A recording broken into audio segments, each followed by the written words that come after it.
Good evening, everyone. Hi, how are you? Welcome, certainly on this very rainy evening in Birmingham. I'm so delighted to be able to welcome you to our final, really sadly, our final masterclass in the Lead with Advantage series.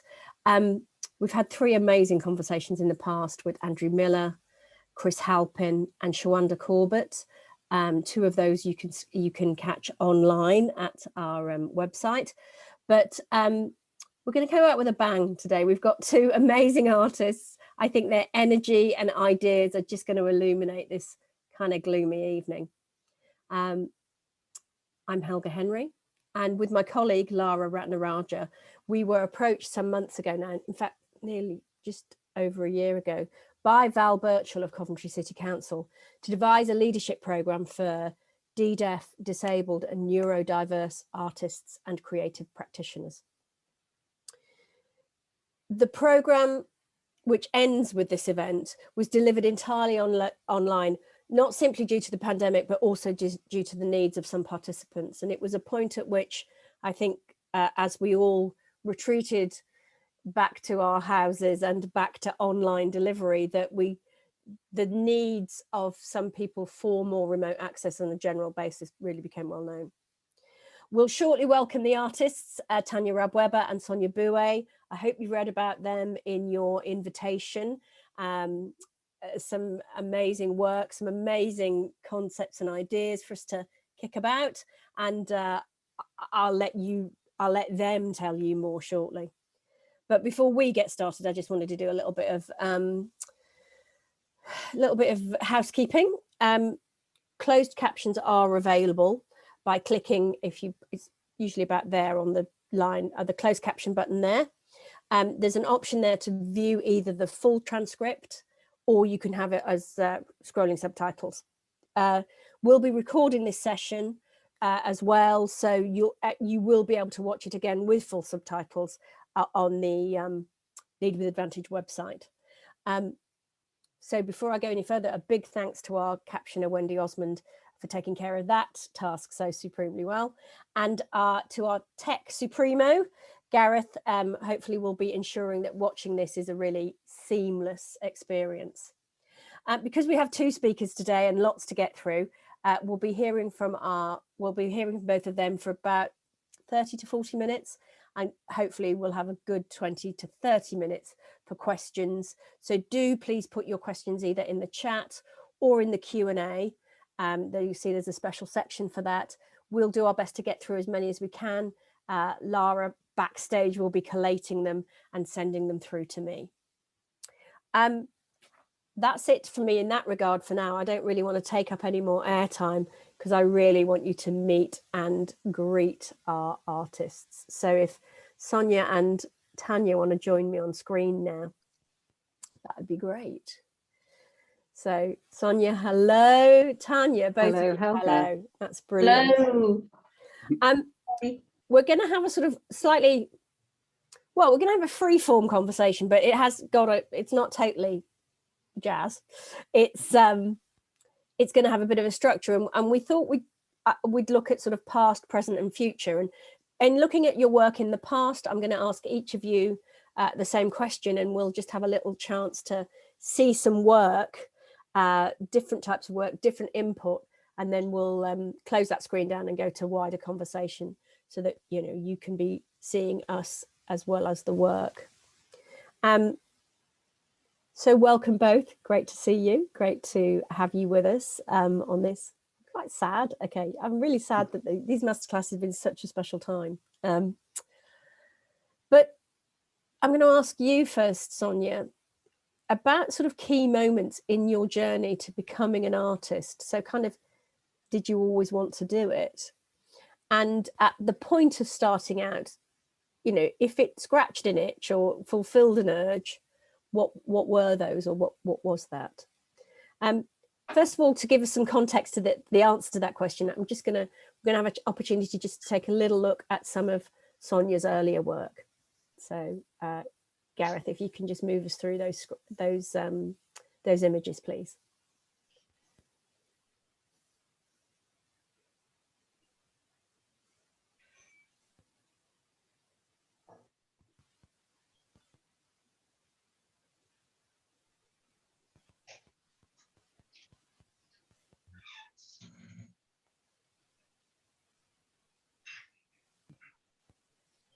That's great. So Sonia, when we were talking about the order in which some of those were shown up, you kind of went, well, they're in just that order. That's not how my brain works. You know, there isn't necessarily a chronological thing. Yeah, just just what were those key moments, and did you always want to do this? Well, I chose the first two images, which one is a painting that I made when I was 5, and living in Mexico City. It's the kind of thing that my mother has wonderfully preserved, which has really helped my art practice as I've started to look back over my life, which is what I'm doing now. So it's sort of like feels almost like a circular journey. Yeah. And I was clearly a very feisty child, which is another reason why I've included that image of me sort of sticking my tongue out. Yeah. And my greatest memory about this really is being taken when I was very young to the Picasso Museum in Barcelona and being completely knocked out by the Cubist portraits. And after that, I thought, I want to do this. Right. It just grabbed me totally. I want to do this. And I was very clear, and it's remained a memory, so I feel it must be accurate. Yeah. And then I think what happened to me was I was completely put off by arts education. Sorry. No. Just I'm sort of, really, that's not the first time I've heard that. So yeah. Really hated all the kind of emphasis that there was on representational drawing, all the discipline involved, and for me, I just felt like that sucked the life out of it, and it also wasn't really suiting my neurology, although I didn't know that at the time, because I have one of my disabilities is that I don't maintain binocular focus when there's any movement whatsoever, which means that if I move my head, or if something in front of me moves, or if I move my eyes, I lose binocular focus. So the conventional, carrying information, looking at an object and transferring the information onto a page just doesn't work for me. But I hadn't quite worked that out. But I knew that I just wasn't very interested in learning about perspective, and I just thought, I got really engaged with art history though. And I think that was about just my love of looking at art and understanding about artists' lives and how their lives connected with what they made. And I think that was really my impulse. And then I decided art history was very stuffy, having done a degree, and I didn't want to do it. And I got very interested in working with people, communities, and I discovered art therapy, which is kind of my in. And it was this whole excitement around the process is what is important in art therapy. So I did a professional training. I'm a qualified art therapist, and really my practice, which began as a painting practice, is process-led, and it is completely intuitive, and it's what I learned on, so we had a very practical training. I did my training in Sheffield, and it was all experiential, and we had a painting group once a week, and that is really the origin of my painting practice. And then it was kind of when I discovered lots of other subjects that I wanted to explore, not just the internal emotional world and how to express that, which I think is one of my main drivers. It was this idea that I wanted to start looking into wider sort of histories, including a family history, and discovering that my family was actually in political exile, which was unbeknown to me growing up because it was so secret and oppressed in a way. It was a very oppressed history.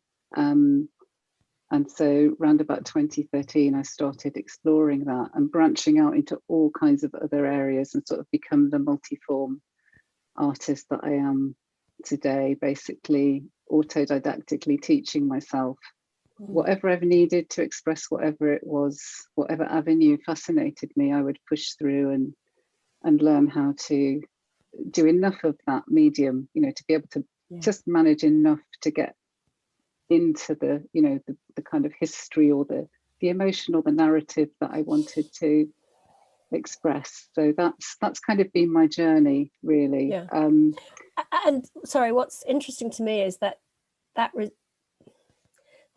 visceral, that body-based response that you had to that initial Picasso picture, like where the energy of it spoke to your energy in some way. I might be fanciful, but it seems to me to be the guiding principle of what you then did, was that you let your responses to things guide you to what you needed to learn and where you needed to go. So it's been a very circuitous route. I thought I wouldn't be an artist. I thought I'd given up on that. And what's interesting for me, as I observe it as a neurodivergent human, is that I observe it in a lot of the people I mentor as well, is that we have this kind of circularity, that we follow our interests, but it's all navigational. It's all this sort of inner neurodivergent wisdom about what is interesting to us and what our agendas are, almost, intuitively, without knowing it. We're picking up the information in the areas that we are most attracted to. And that I think this is sometimes also why we can be late bloomers, because we need to go around and pick up a lot of stuff and do lots of different things. Yeah. And then somehow at some point it all starts to come together and make sense, which is how I see my practice, because my history of art training is 100% relevant for my research side of the practice. My art therapy training is the basis of my intuitive process-driven practice.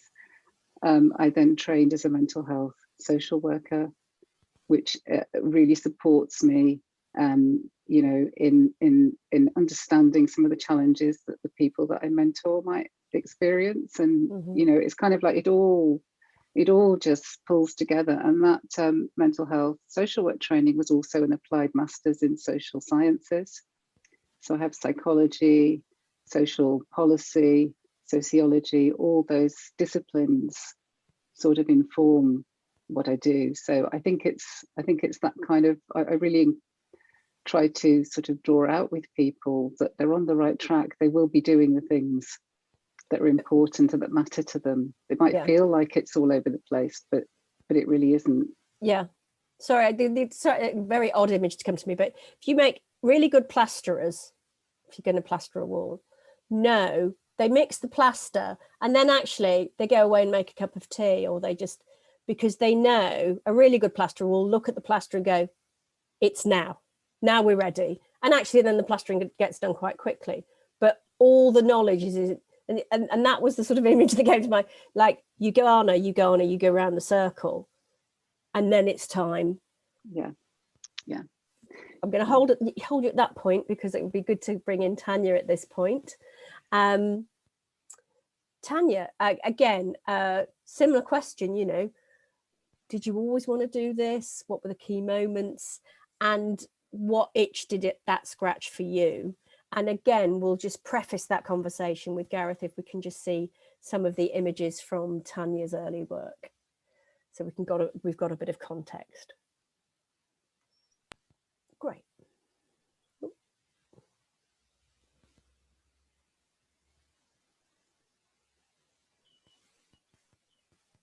Yeah, if we can linger on this one, because it's a lot to see in these.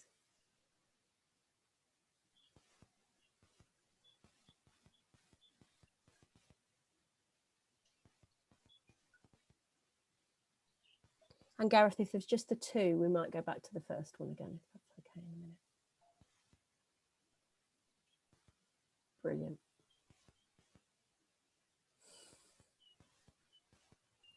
Wow, that's great.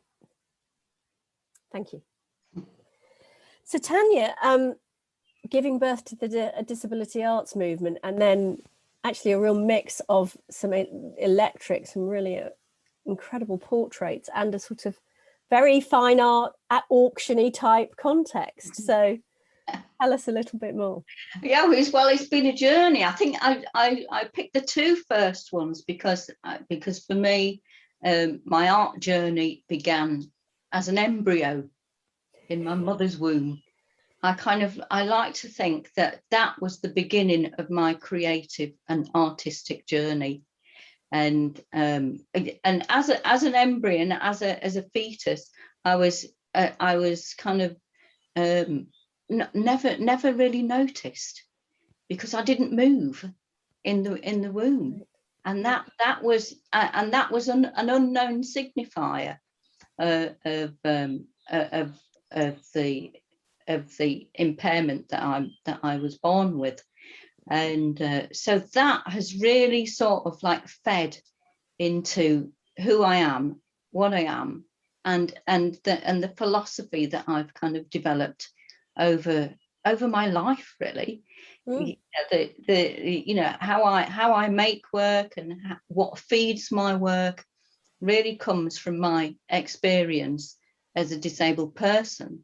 And that, again, kind of going back to my early life, I was brought up in a special, in inverted commas, educational school, a boarding school. It was like Harry Potter's world, middle of nowhere. But I was surrounded by a wonderful community of disabled people who were of a completely and utterly diverse divergence, if you like. Yeah. And really, that is where I really believe that that's where my philosophy in how I communicate, the kind of work I make, the kind of artists I work with, the kind of people that I relate to. And so that really kind of fed into what I wanted to do and how I wanted to do it. And every single mark that I made in the early days, I considered this the only thing that I could ever do, which was completely and utterly mine. In every other aspect of my life, there's always a second or a third or a fourth person supporting. Yeah. And and over the years, I've created a really great network of supporting people and supporting artists who I kind of map around me. But it kind of that itch that we talk about, I think that came from when I went to Leeds Polytechnic. Firstly, I was the first disabled person to be accepted onto a graphic design degree, and interestingly, there was a disabled person on the fine art degree at the same time, which again was an interesting concept. And but what I was trying to do was I was trying to find my place in the world as an artist. But as a disabled artist, I just didn't know where I fit in that time, And the tutors said, "Oh no, don't put disability into your paintings. Just draw the Tanya way, and and that's it. We're not going to just blend in. Yeah, we're not gonna teach you how to draw this or how to paint this, because we believe that the Tanya way is your way. So we're just going to leave you in the studio for you to create and develop, basically self-teach myself on a degree." So that's kind of what I did. And one of the things that I wanted to do there was I wanted to find out, where did my work sit? I was doing a lot of work which was kind of big and brassy and sort of like, but it was portraiture, it was self-portraiture. My early work was centered around the nude and my body and how I fit into the world and how the world fitted around me. So what I wanted to do was I kind of sent these letters out. I sent out one letter to the disability arts community, and I sent one letter out to a mainstream gallerist, and they were exactly the same letters, but I sent one out that said I was a disabled person, and one out that I didn't identify myself as a disabled person. And the really interesting things that came back were that the letter that came back from the disability arts community was really embracing in when I identified as a disabled person, but not so when I didn't. Right, But I think that that is really about the time and the historical point of when disability art was coming through, which was kind of the 80s, 90s, when disability art was really about disabled people empowering ourselves and finding our way and really changing what we do. So late, a little bit later, well, not a lot later, after we've done degrees and MAs and all the rest of it, you know, and I've had studios, you know, with other artists, and I've kind of, you know, lived the life in freezing cold artist garage, which we're still doing today, with ArtStudio01, which we'll talk about a little bit later. But we, yeah, so, oh, I've forgotten what I was going to say now. So you'd had various things, working in studios. Yeah. You're sort of not quite a journeyman artist. Oh yeah, so I want to, yes, experiences. Yeah, so then I kind of wanted to jump forward a little bit when you know, well, a little bit back, I was putting my artwork out there, and it was getting through into a lot of women only exhibitions, because it was centered around the female body. So that was really interesting. But so a little bit later, I thought, now I don't want to do any more work which is really centered around my self-portrait. I'd like to look at portraits of other people. Yeah. So that's when I kind of started to think about, well, I want to do portraits of you know, of disabled people who have kind of really changed the landscape, who've really kind of, you know, made changes to the world, because that's essentially what we wanted to achieve. So that's when the collections of the Who's Who collection, and then the Revealing Culture collection, and again there was a journey there around the way that galleries responded to these collections, and what they didn't want in their galleries, and what they did want in their galleries, and what they wouldn't put in their galleries, what was banned from their galleries.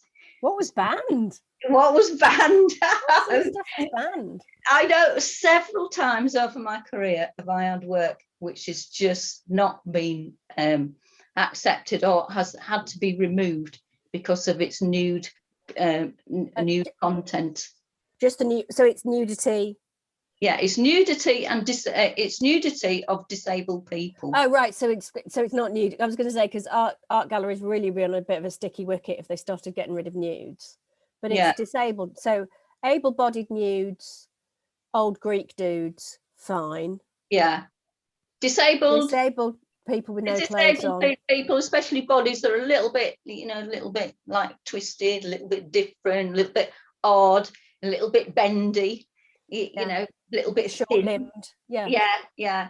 Well, you know, those were kind of like, no, I don't think we can put this in our space. And that's quite interesting, because I think sometimes gallerists underestimate the appetite, or tolerance is even the word, underestimate what audiences will and won't look at. And actually it's their resistance, not necessarily in art, you know, like put it up until there's a complaint, then how's that for, you know. Yeah. So I started kind of mingling the nude portraits of, you know, established, you know, disabled people who were high up in the list, along with dressed portraits, you know, and I did a series of head portraits, which is the Who's Who collection. But again, you know, I had responses of, I'm not too sure that the audience is really going to understand this, because we can't see the disability. So I thought, okay, there's some very narrow parameters, isn't it? Not too disabled, but we need to see you looking disabled. Yeah. So that's so in terms of just opening that before we move into the present, it's actually quite interesting, because there's two quite different approaches. Well, maybe there aren't. I was going to say, to the formal education part of both of your training, you finding the formal fine art education maybe a bit restricting. you actually doing graphic design, but effectively being left to your own devices. So there's a bit of autodidact for both of you, isn't it? You're both, even within structures, you're both self-taught on a lot of levels. Mm. And do you think that's because back then there weren't role models? I mean, I know, Sonia, you do a lot of mentoring for artists, and I know you work with younger artists as well. Is that in part because you were pathfinders and actually you just did have to kind of find your own way because nobody was there to sort of support you? Do you think that's the case? It's definitely the case in my case, because I didn't even know what my challenges were. This is perhaps to explain to people who don't know me. I've only very recently, I'm not going to call it diagnosis anymore, I'm going to call it discovery. So my discovery of my autism has been gradual, but it's only really been formally recognized for 5 years now. Wow. So all my education, and I have additional neurodivergences. I'm also dyslexic, dyspraxic. I have quite severe dyscalculia. And so I think this is why education was such a struggle for me. Wow, and I've had to be a pathfinder for everything because there's no formal way that I could learn anything really. So I think the answer is yes. And I'm just really excited about the fact that this is now part of the conversation, that there are opportunities for the younger artists coming through, that neurodivergence is part of the conversation. And I'm really excited by all this development, and that there will be people coming through who that is actually just part of what we do, is we talk about this and we support each other. It's fantastic. And understanding there's sort of many layers of nuance just in that. Yeah. I'm going to move us on. Oh, go on, sorry, Tanya. Yeah, sorry, I was going to say that. I think for me, I've always found my own individual paths, because the paths that I've kind of been presented with, I've just not presented accessibility to me, and so again, for the artists that I support and mentor and facilitate, that again we I try to find paths and ways for them to come through on. I mean, going to do a degree was that that was what was the aim, was the dream. So yeah. I'm going to move into the present, a similar sort of format, but I'll try and open it up so it's a bit less of a queue, but I think it's also good just to establish a little bit of so we're sort of moving into the present. And Sonia, this is an opportunity for you to talk to us about how your practice now and how it's evolved and changed. And in order to, again, to give that a bit of context, why don't we, Gareth, if you can fire up some images of current work, and again, we'll just look at them and you can give them some context if you want to in a bit.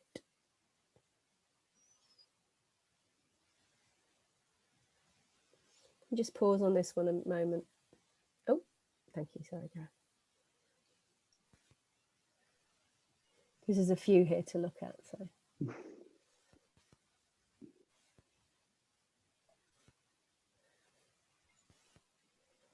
Okay, I think this is that's the last one in this little section, isn't it? Yeah, great, thank you. So. And is this work post discovery work, or like made in the process of it evolving, or? Yeah, so there's a combination. So I think the past works were really all part of a group of works which you could class as being about exile and displacement, and they're part of this sort of what I call post memory, which is this idea of inherited trauma. Which is a term that comes from second generation people who have been brought up with memories of the Holocaust through their relatives, and that sort of trauma type, this inherited trauma, and so my background has a similar sort of atmosphere that I grew up with because of the political exile of my family. So that's sort of like what I'm classing as past works. Yeah. And then what I'm classing as present works, even though there is chronological overlap, yeah, is that I'm moving more into areas that are thinking about disability, difference, and inclusion, because I felt the need to bring that as a subject into my work now. It's something that I've been working on in my advocacy, you know, as a consultant, in a lot of the writing that I do. And I was beginning to feel this schism between that side of my professional practice, which is sector support work in a way, and my actual creative practice. And also because I do a lot of Arts Council funded self-led projects, that was beginning to feel a bit of an uneasy fit as well, because I had quite a few projects where I was exploring neurodivergence and how to work neurodivergently behind the scenes, but the subject matter still wasn't my neurodivergence. So it has been a journey, and I would say the lockdown has speeded this up, because I was suddenly, I know we're going to talk about this later, so I won't go into it too much, but I was cast adrift from my studio. And so this new work really brings to the fore, although my whole practice really is autobiographical, because it's about how I experience the world, how I process the world.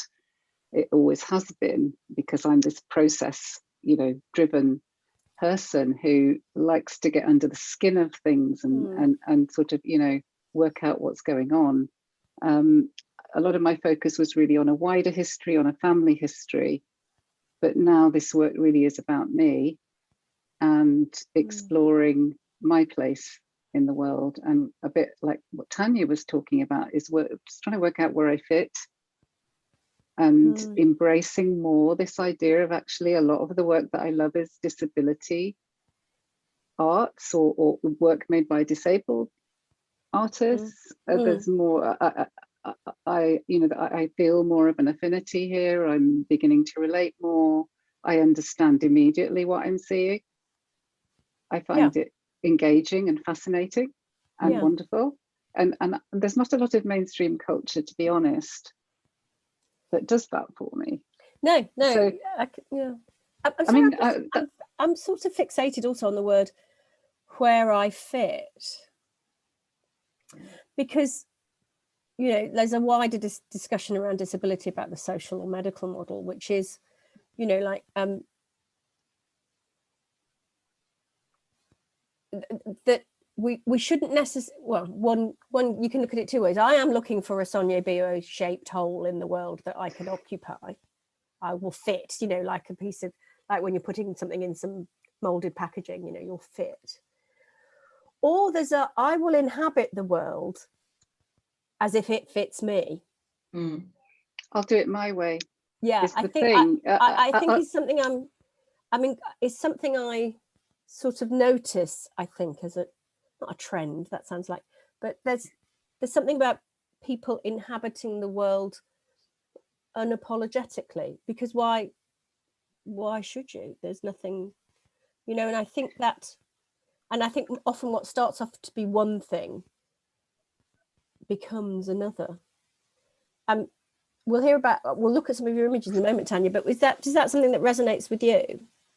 Yeah, definitely. I think, you know, I think it's about, you know, I think we as human beings, we want to feel like we belong, we fit, we have a world around us that we can function. We have people that we can relate to or not relate to, you know, and you know, and I think as a disabled person, and as a disabled artist, that's essentially what I'm, you know, what we're trying to discover, and what we're trying to share with the world, because I think as artists we're making work to kind of explain to the world that this is how it is. Yeah, this is the way that we function, and if you don't look at this and try to understand this, then it's your loss.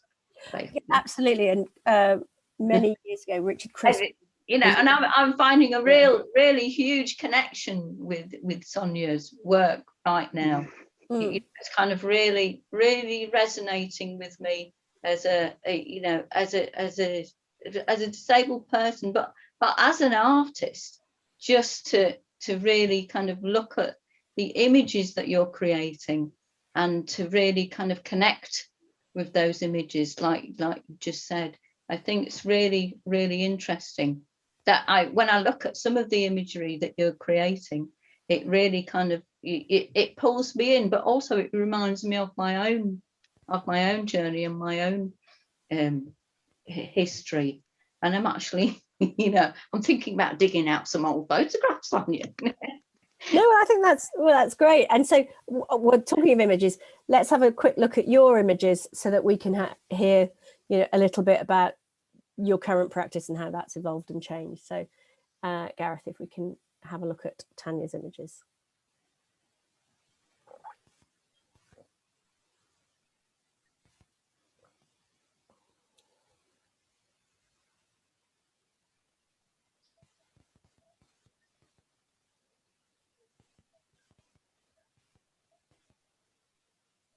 Yeah, if we just hover on this, sorry, if we can just hover on this first for a little while, because about 4 images to take a look at.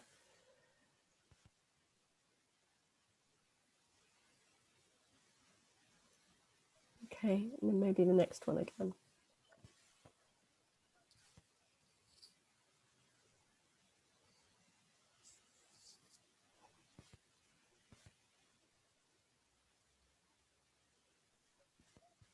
That's great. And the last one, the photos. Brilliant.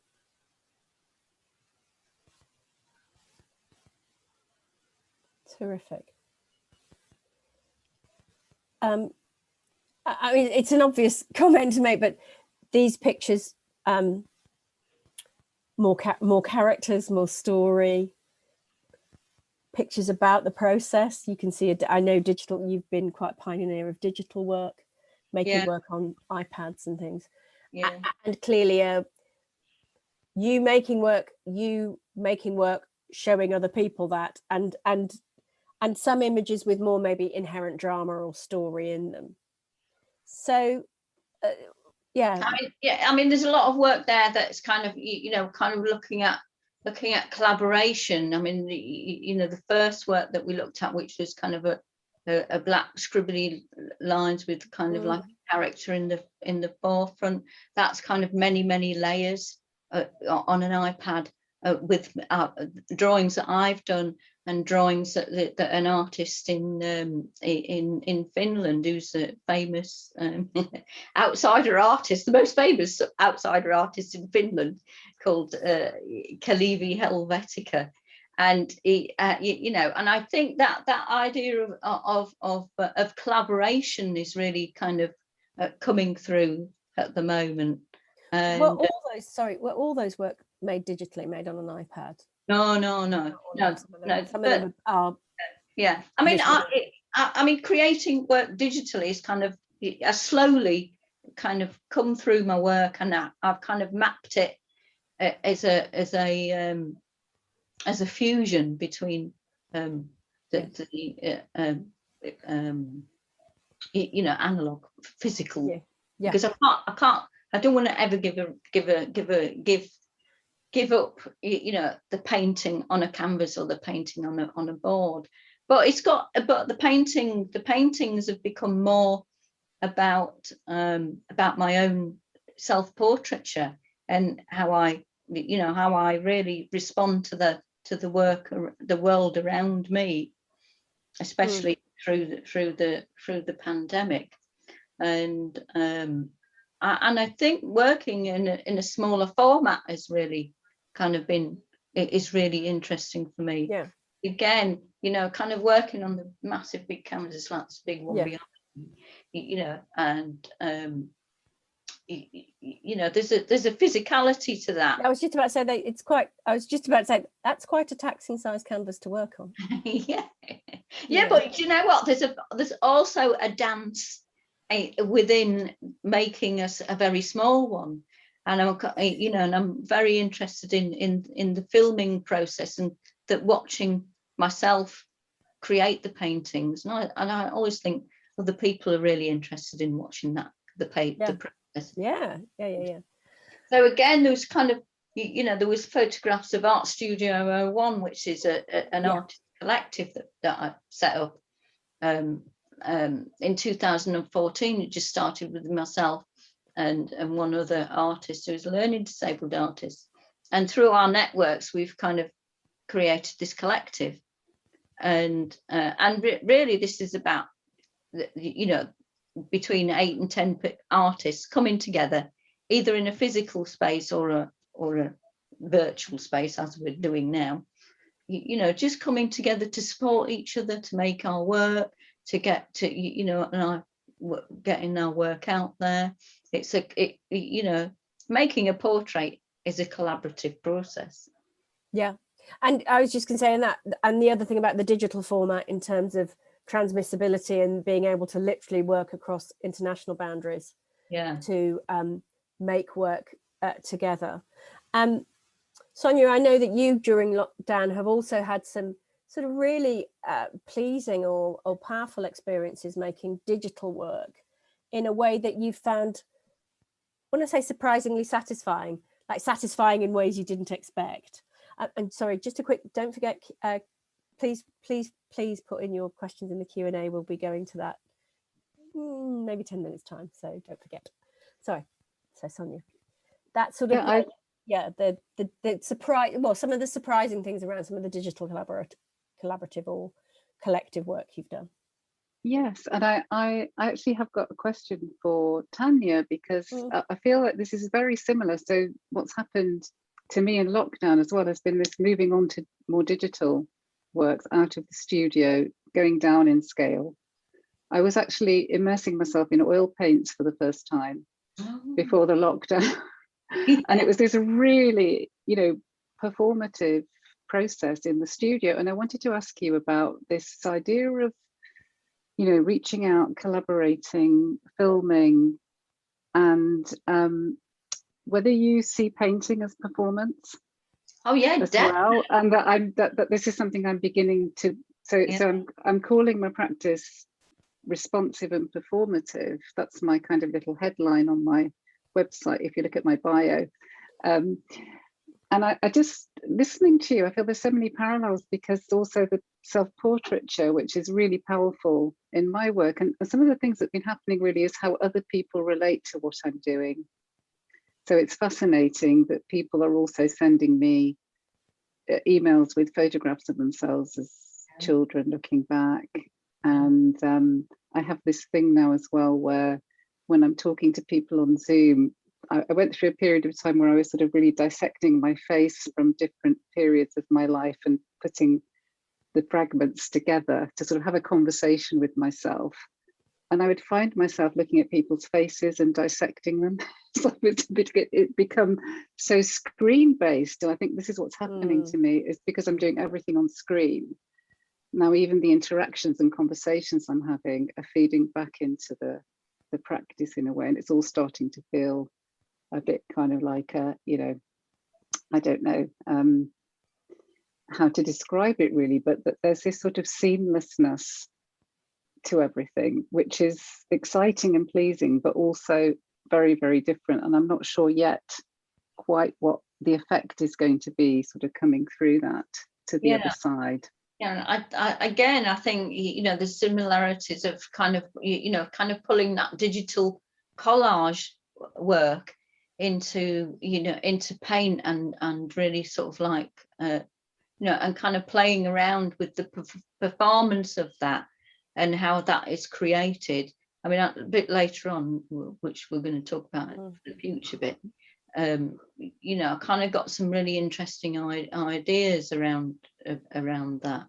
But I think the idea of collaborating and swapping over those images, working into each other's work. I mean, that's very much kind of what I'm kind of really working on, and kind of experimenting with looking at the boundaries of that, and you know, and how we, because we're kind of taught not to play on each other's works, and I'd like to push the boundary of that. Yeah, I agree completely. I agree completely, and I think actually, because I've started exploring the online collage world is fascinating, and it's a much more, I think it's a much more generous, open sort of culture collage, because you're borrowing anyway, you're using materials, you know, from all kinds of different sources. Obviously you have to be careful with copyright, there's still that issue, but because in collage there's a lot of these, I almost see it as game playing, where, you know, they set up a challenge and there's a theme and you riff with theme, and somebody gives you an idea and you run with that, and you'll get somebody tag you into a post on Instagram, and they'll say, "Ooh, you know, I was so excited by your work, I decided to do this." And I had a whole game of tag going during the lockdown with an amazing collage artist who I absolutely love, who lives in Melbourne, called Lexicon of Love. If you ever want to look her up, she's absolutely amazing. And she's been really influential in me starting to work with my face and using objects in front of my face. And that, at the time, I felt a bit kind of, oh, will she think this is too much? And that's not been part of the conversation we've had at all. It's felt really collaborative and exciting. And in fact, we got each other through quite a lot of the lockdown by, she'd be going to bed in, you know, and I'd be waking up and we'd be waiting for each other's images to pop up. So I was also thinking about, I know that you both mentor and critique work, but also just filming somebody who's in the course of making a work, that they make it, and then you watch it back with them, not to go, oh, you missed out an opportunity to put a dab of yellow in that corner, but more like, what was going through your mind at this point? What was guiding you? You really look like you're in the zone. And I know that's a bit like, you know, Jose Mourinho taking the boys through last week's match, but actually it's a great way to learn. I think it could be a really interesting and revealing process. I mean, the little red dress that we just saw a minute ago in my slides, it's called redressed, or red dress. Yes. You know, and that was like, you know, that was a commission, which was it was a commission to create a film which was about the process of making this portrait, which was an unspoken conversation with myself, right? Yeah, in my studio. Yeah. And that little portrait, it has been very, very popular, and it's got into 2 major exhibitions. Yes, also there's just, yes, it's very vital. It's very vital, that image. Thanks, Gareth. So yeah, moving on to the future, just briefly, because we're gonna I think it'd be good to open up some other questions. We've had a couple from Jazz, thank you, but the rest of you, please feel free. You've already talked about some of the collaboration that has come out of lockdown, some things that the physical necessity to whether that's shield or not have access to your studio has had an influence.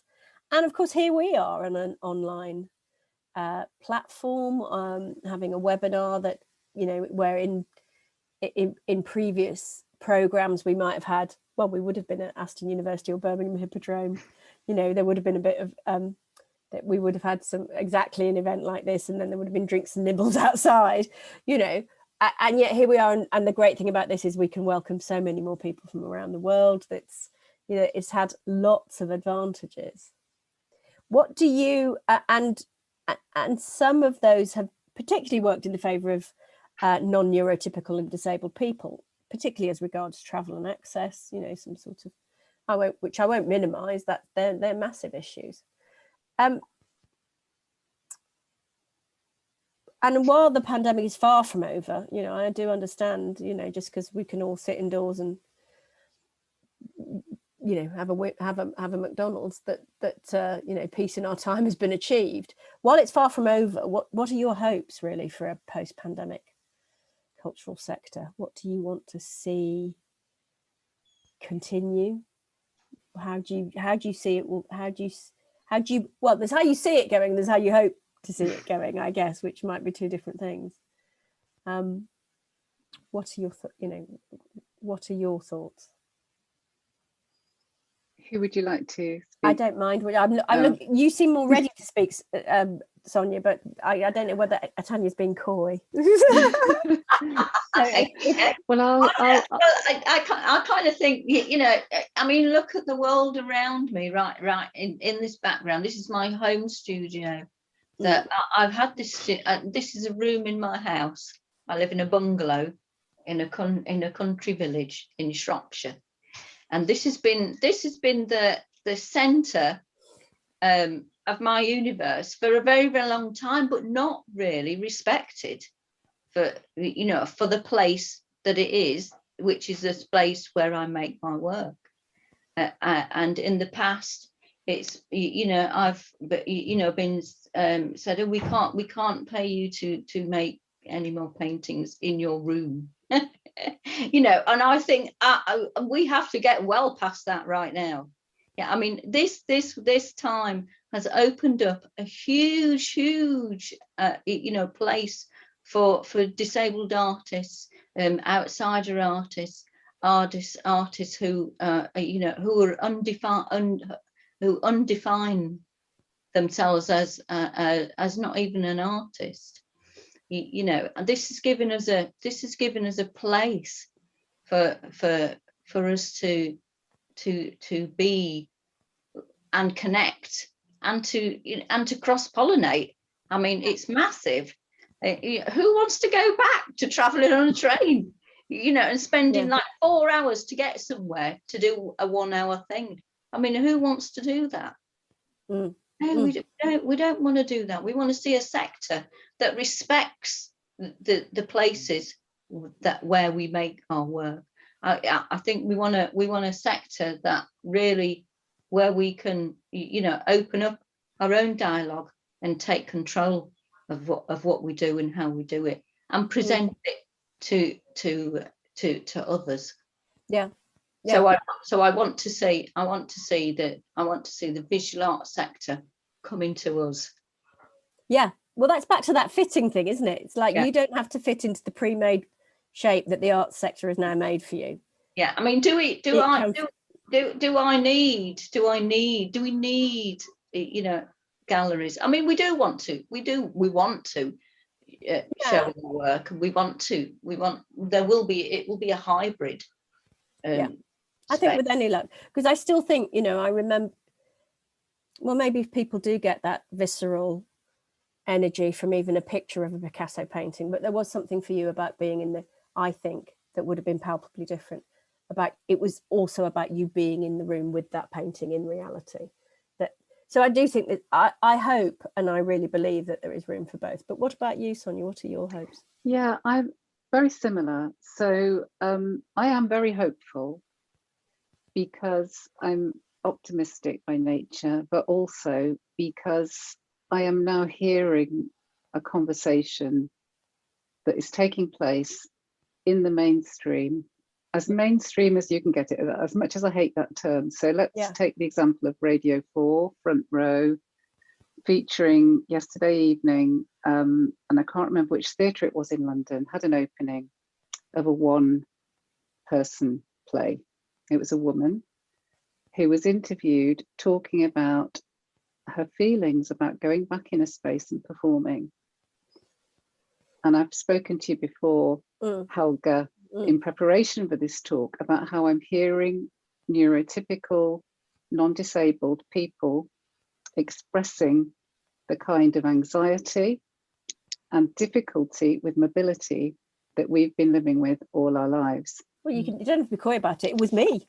It's like, I know. I'm vaccinated. I still don't know how I feel about being in crowds. But I'm hearing it on the radio. I've heard it twice now on Radio 4, which is my kind of hotline to all kinds of things. I'm a bit of a Radio 4 addict.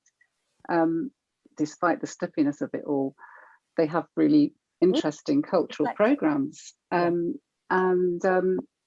this person was saying exactly the kind of things that I would say about going into a space and performing, about being in front of the public, about not, you know, just having to take a moment and maybe have a phone call with somebody beforehand to reassure herself. All these kinds of strategies that she was having to employ, the extra emotional labor that she was having to go through to do her performance sounded familiar. So I feel that because this pandemic has been long, because it's not over, because goodness knows what the future is going to bring, this conversation is not going to go away just yet. No.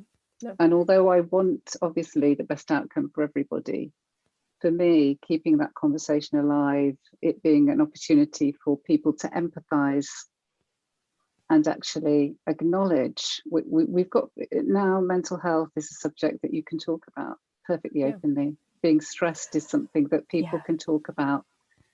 It wasn't before the pandemic. It really wasn't. So although, I'm optimistic that we've started this conversation now. I think it will continue. My worry is about funding for the arts. That's my big worry. It will because it will erode, and people will point to the emergency spending during the pandemic because that will. I think that's. But interestingly, I think in the very thing you've talked about lies part of the solution, because actually the other thing that people are increasingly realizing is that you can't medicate a nation to help with their mental health. And that's not to say, of course, that some people have not got serious, you know, chemical and mental illnesses that need to be medicated, but that sort of that some of that lesser anxiety, some of those things that can actually, I'm not going to do this airy fairy arts can save us all, because it can't, you know. I fall down and break my leg, I ain't calling ex cathedra to sing me a madrigal, you know. I'm going to go to hospital.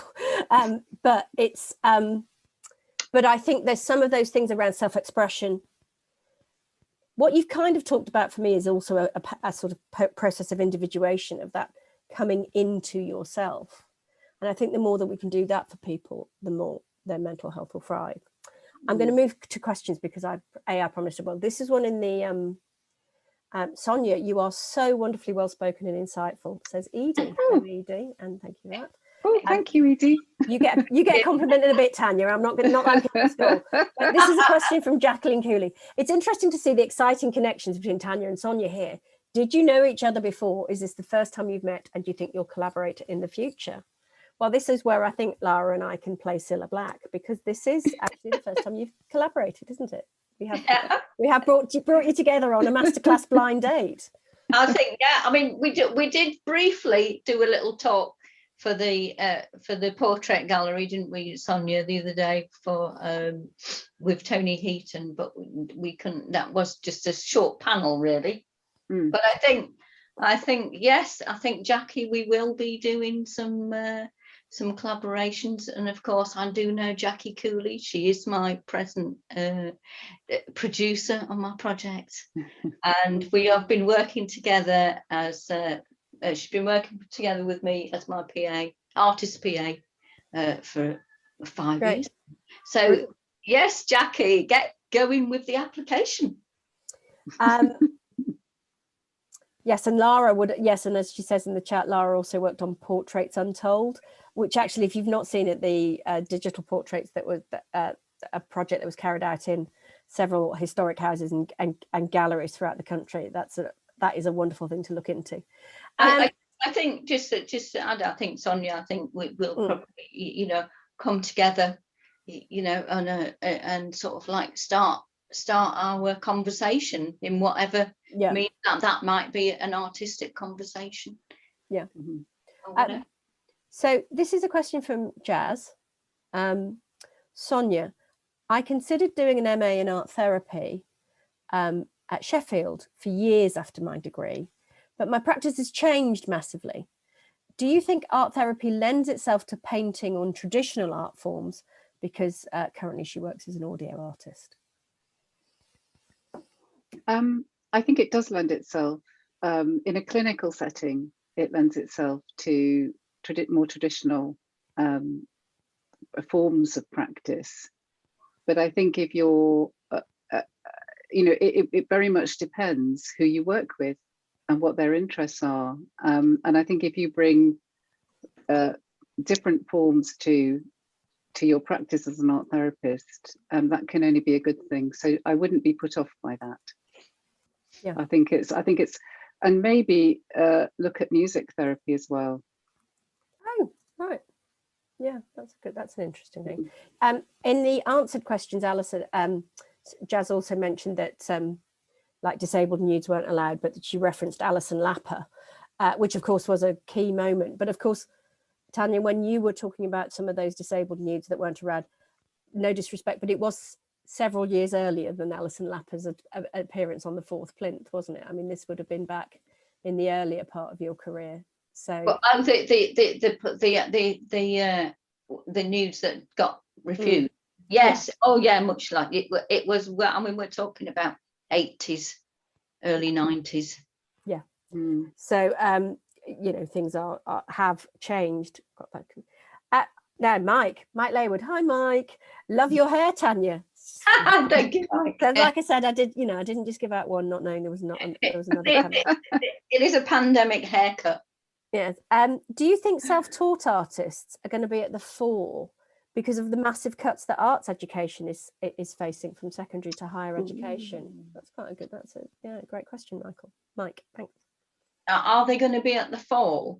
You know, are we going to see the rise of more and more self-taught artists as the actual provision of arts education is kind of choked off, and or it moves beyond the price, kind of an affordability rate, you know, register. I think we will see more self-taught artists, but to be honest, there are huge amounts of self-taught artists out there that we don't know anything about.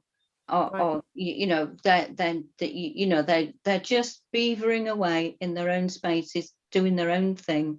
You know, and I've recently just done a postcard project call out, and so many self-taught artists have come through that process, you know, to want to do something. And I think we need to really think about how we access those self-taught artists and really kind of bring them to the forefront and give them support.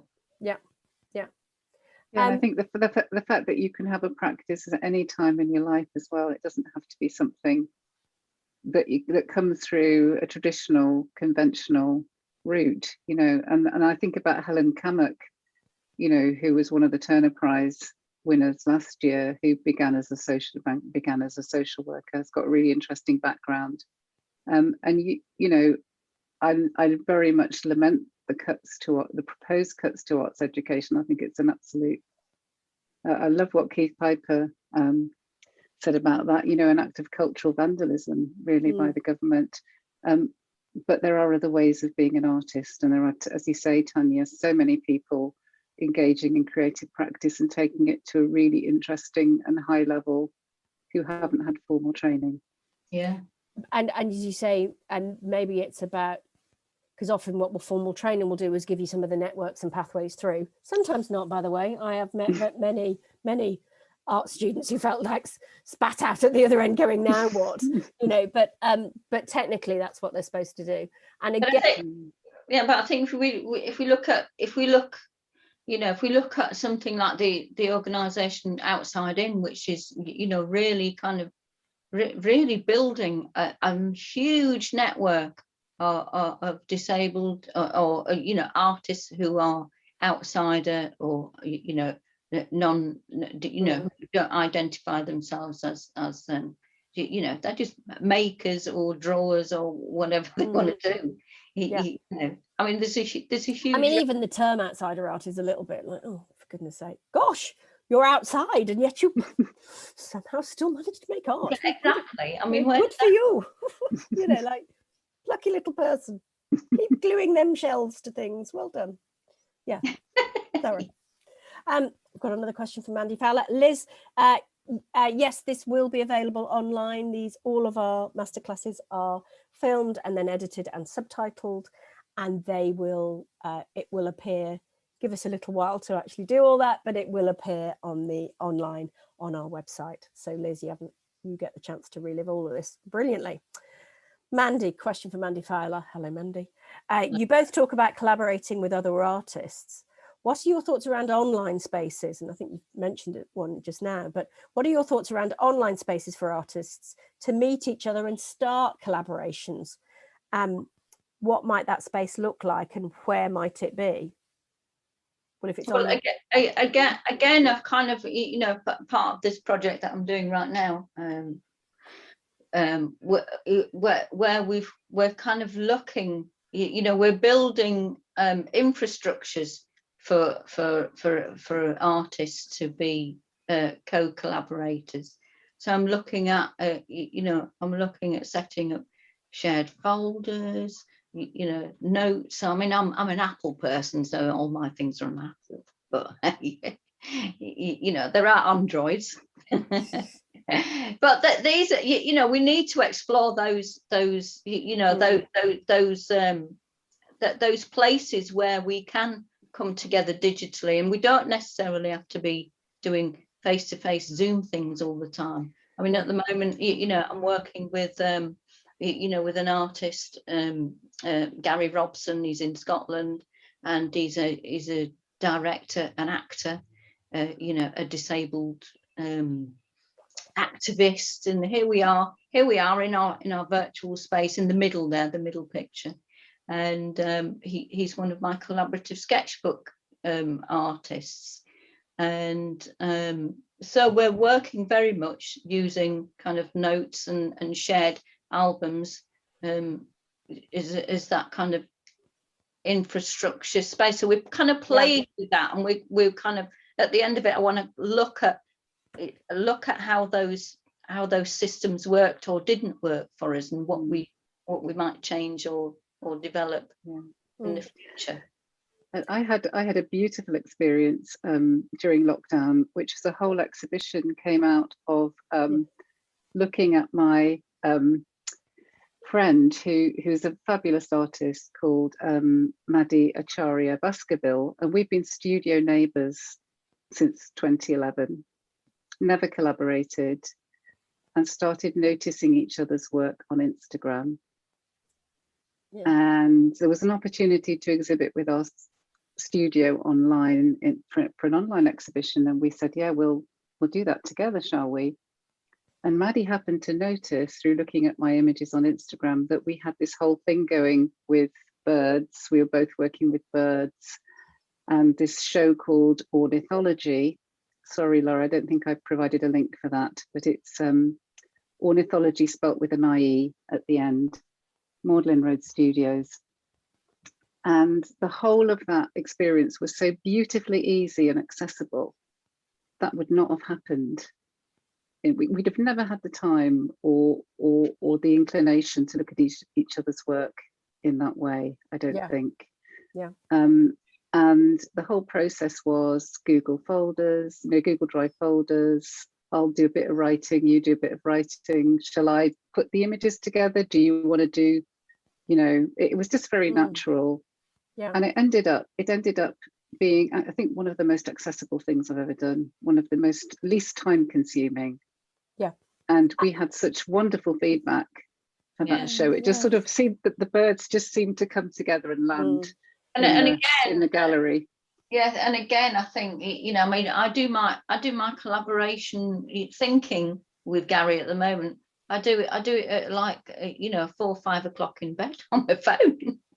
You know, so again, it's sort of like rethinking, you know, when do we do those? When do we do that kind of, when do we do that kind of creative thinking? You know, and you know, and kind of, I think that's really interesting, and I think I'd really like to see, you know,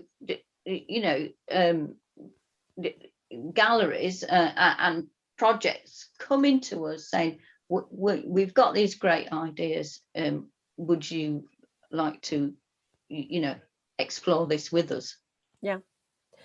Before we move off this point, Caitlin, I can see your question and I will come to it in a second, but I also wanted you, because I know I've talked about, well, you know, let's not get rid of in-person, let's not get rid of in-person experiences with art immediately. But I also wanted you to talk a little bit about the A4 exhibition that you did, because actually there's a flip side to showing work digitally that's actually about the wealth of information and added layers of experience or context or whatever that you can bring. And I wondered if you wanted to say anything about that in the context of the exhibition that you told me about, whether your work had to go on a piece of A4. Have I got that wrong? Have I misremembered you? Is that for Tanya? No, sorry, Sonia, for you. Yes, it doesn't help that I'm looking at you, but you don't know that. Sorry. Yes.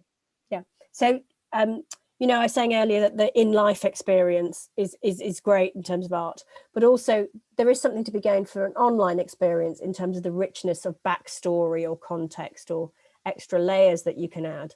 And I wondered if you could just tell us a little bit about that in terms of and I'm not going to remember where it was, but I think it was in the Milton Keynes, the A4 online exhibition that you did. All your work was on a piece of A4, but you were able to embed text and codes and images. I think that's somebody else, Helga. Good Lord, sorry. This is the other thing about always being in the same room and having the same conversations. It's like, really? I'm so sorry. Beg your pardon. Don't worry. So on to Caitlin's question. I think it's an interesting thing, because I'm just, I'm in the middle of this big project of kind of doing postcards internationally, in collaborative sketchbooks, and then I'm going to be going out and about doing portraits, paintings live in the countryside, putting myself in these things, blah blah blah. And now I'm thinking, do you know what, the next step, I think I'm going to think seriously about putting together an online come hybrid conference called the Collaborators. Yeah. And I think, because again, I still think people do want to come together, and I think far enough in the future we may be able to do some level of that. But also I think the idea of bringing these collaborators together from an international place into our spaces and we into their spaces, it's very exciting. Caitlin Griffiths has asked this question. Hi. I think it's aimed at Sonia, but I think at Tanya, I'm sure you may have some stuff to add. But for those neurodiverse students who are coming through higher education, what advice would you give them for life beyond graduation? Ooh, is this art student graduates? I think it's saying yes. Any... she didn't say, but let's say it's art students, and then okay, come on the chat if we're wrong. I think it's about it will be very different for people coming through now who will have been presumably either diagnosed during their student experience, because I know that people that's happened to, that can be a moment where you begin to discover yourself, or it may be that you'll have been discovered as a child and you'll have had a whole history of understanding your neurodivergence. So I think there's going to be a lot of variety in people's lived experiences as they come through. But I think finding networks, trying to attach yourself to organizations who can help support you, trying to form networks and support one another. So try and find like-minded artists, because I think the most pernicious thing that can happen when you come through college is that you're suddenly left out into the big wide world. And if you haven't managed to, somehow, the thing I found very hard as a young person was to actually know how relationships were made and maintained. Right. So I think you can very easily come through the college system and not have those key relationships that can see you through. So I think it's about trying. Have those steps almost broken down for you analytically. So this is like, yes, not so this is mechanistic, but so that it is transparent. Yes, and I think it's about, even if it's only one person, it's finding that person who can help support you, mentor you, and connect you to other people. But there are some wonderful arts organisations, particularly I'm thinking of Dash, Dash Arts, and all kinds of, the one very good thing about lockdown, I think, is that a lot of arts organisations have woken up to the fact that people need support. And there's free mentoring going. But one of the things I always say to neurodivergent creatives is really it's about making your own networks, and that can sound impossible. And it does take time, but it is possible. And to give you that hope that anything can happen if you manage to just hook up with those one or two people. It doesn't have to be a massive gang of people. No. Yeah, absolutely. No. And for me, it's been really, I've had the same mentor for the last, probably since about 2013. I've had the same mentor, just one person, and I have a more extended network now, but I still completely rely on that person. And I think sometimes for neurodivergent people, it can be those consistent, this has to be one person relationship that can see you through. Tanya, anything that you want to add from your, I know not from a neurodivergent perspective, but just from your perspective about leaving college and leaving university and kind of orienting yourself in the world? I think I just think just try and just try and I know it's really hard, but it's just try and find your place in the world and give yourself time, because time is really, really important. I think I'll be signposting everybody I know who's neurodivergent over to Sonia. In the first instance. We've pulled together some images from I think called the Congress survey, Outside the Box. If we just share that on screen, just as a last minute sort of Brucey bonus art thing, perhaps you can just tell us a little bit about us before we move to wrapping up. So this was a commission from Flow Observatorium, which is John Adams' organisation. It's a neurodivergent hub for creatives down in Portsmouth. Great.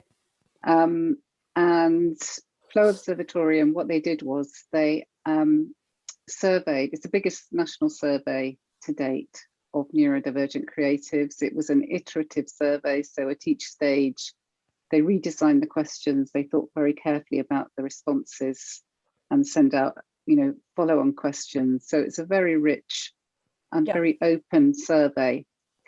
This work that I did was really a series of, I did a PDF, and it's a series of slides which were responding to the question 11, which is there anything positive you'd like funders or organisations to know about being a neurodivergent creative? And I decided to use this outside the box theme because the number one thing that came through, so there were lots of patterns, lots of commonalities that came through. There was something like 500 individual responses, which were quite detailed. And the main thing that people said about themselves was they were outside the box thinkers. Yeah. And it's this natural originality that a lot of neurodivergent people have because they haven't had the same lived experience as neurotypical people. We don't necessarily think in the same way. And so we'll come at life and we'll come at problems and come up with solutions which are novel. And it was really just this idea of anthropomorphizing these boxes to try and highlight some of the main findings in the survey. It wasn't really meant to illustrate the survey. It was just meant to sort of invite people, hopefully entice them to dig into the survey itself. And I did the little Sherlock box because one of the main things people said about themselves was they were amazing problem solvers. Just naturally, because we have to solve so many problems. Yeah. No, I get that. I absolutely get that. Sorry, carry on. I'm just really conscious. I'm conscious of time because it's nearly time to finish. But I just very quickly. So thanks, Gareth. You can move away from the images. Oh dear, because this is a bit of a big question. Sorry, with only 5 minutes to go, but I do want to. So maybe people can just bear with us. An anonymous attendee is just saying, "I'm just finishing second year photography, currently in assessment waiting phase. Brackets, in January was ill, / lost all my systems, drinking water, eating, etc.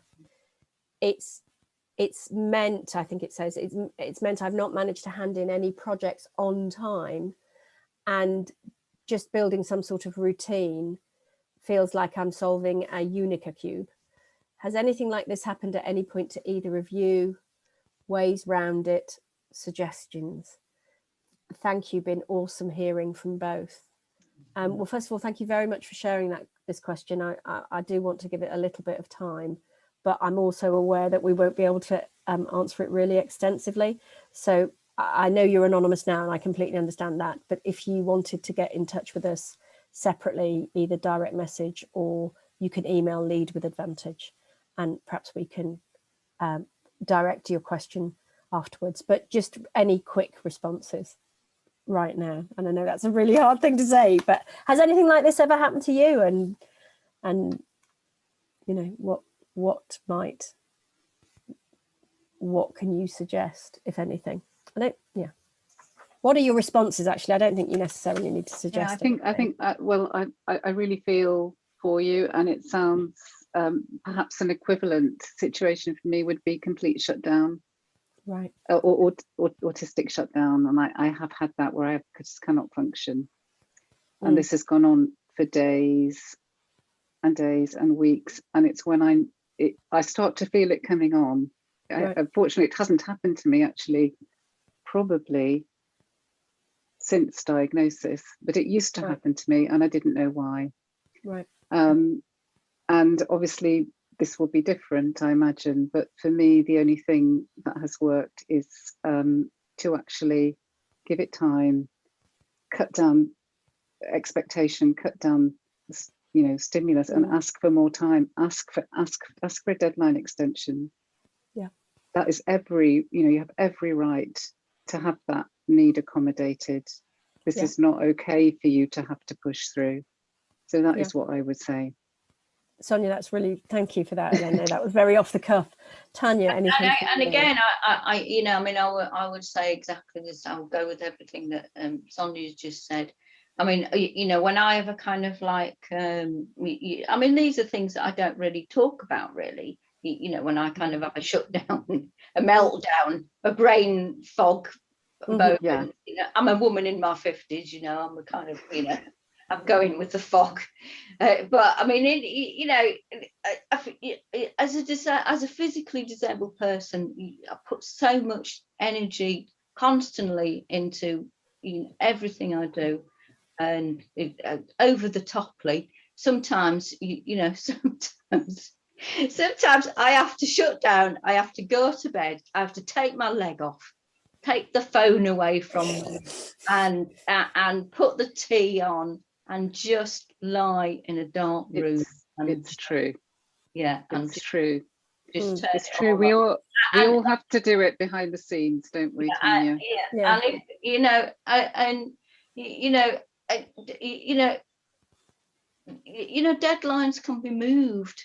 You know, and you can, nobody's going to die if you don't hand in a piece of work by, you know, the 21st of September.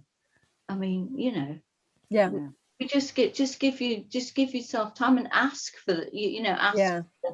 I think the first person to ask forgiveness from sometimes is yourself. Yeah.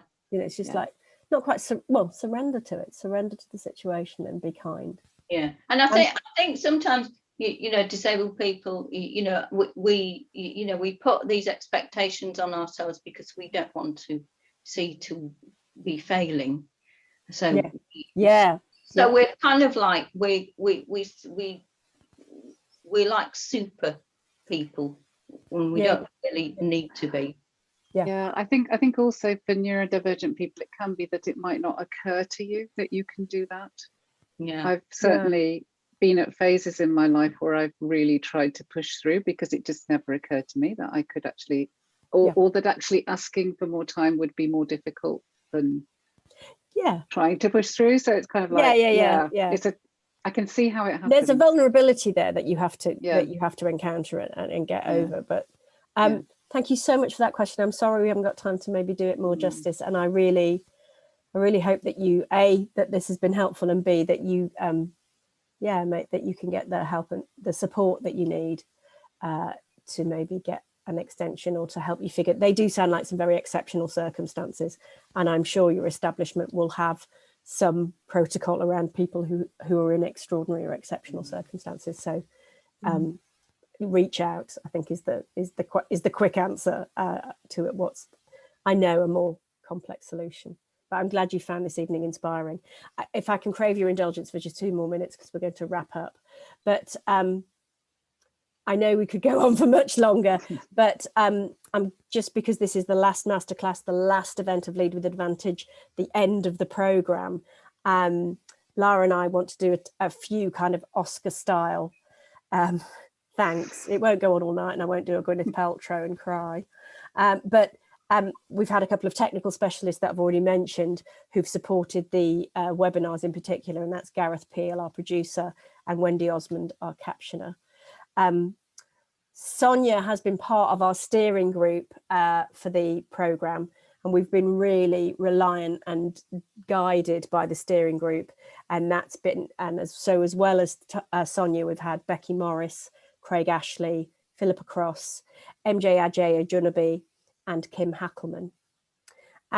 We consulted widely in Coventry before the launch, and people were very generous with their time and information. So to everybody there, too many to mention. Ryan Hughes in particular, though, of Coventry Biennial, for support. He helped us get some speakers, and he referred people to the programme very actively. All our previous speakers and contributors, again, go on the website, you'll see who they are, there was loads. And finally, and most importantly, to Val Birchall, we created with her this opportunity to pilot some approach, something that online, something that might work in a leadership capacity, and to Coventry City Council for funding it. Thank you so much to my partner in crime, Lara Ratnaraja, who has been behind the scenes feeding you all those links and information, and generally making sure that this looks fantastic. With one of her many cats, don't know which the is. But that's it from me. Have a wonderful evening, whatever you do with the rest of it. I'm going to invite our speakers to just hang on for a moment, but if you could now all leave by the nearest exit. It's been wonderful to have you here. Thanks for your time and questions, and who knows, we'll see you at a future masterclass, because if you've booked a ticket for this, you'll be on our mailing list, and hopefully something will be back fairly soon. Good night, and thank you very much. That's the end of Lead with Advantage.